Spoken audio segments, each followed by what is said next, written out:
Assalamualaikum warahmatullahi wabarakatuh. Nuhun Bapak Ibu Kepala Sekolah ingkang kinurmatan, tamu undangan, Bapak Ibu guru saha karyawan ingkang kula hormati, adik-adik kelas tuwin rencang-rencang ingkang kula tresnani.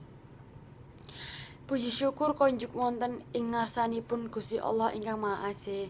Awit ing wekdal menika kita sedaya taksih pinaringan rahmat saengga ing wekdal menika kita saged makempal kanthi pinaringan karaharjan.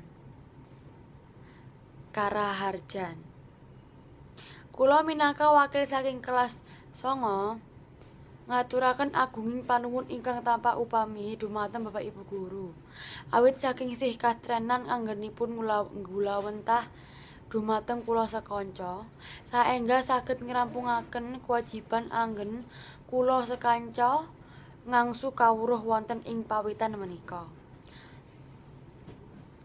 Kula sakanca naming saged memuji mugi-mugi sedaya amalan kasaenan Bapak Ibu guru pikantuk piwales saking Gusti Allah ingkang Maha Agung, saha tansah pinaringan kesasaran, kawilujengan lan ketrentaman saengga saged nggulawentah dhateng adik-adik sedaya ngantos dumugi paripurna kanthi biji ingkang maremaken. Mboten kesupun kula sakanca ugi nyuwun pangambuten, awit kula sakanca asring ndamel Bapak Ibu duka lan kuciwa. Awit saking atur saha bawa kula sakanca ingkang mboten mranani penggalih panjenengan sedaya.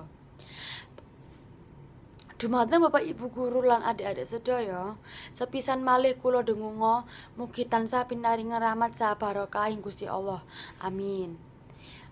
Wasana cekap semanten atur kula, menawi kathah kalepatan atur saha solah bawa ingkang boten mranani penggalih kula nyuwun ngapunten. Wassalamualaikum warahmatullahi wabarakatuh.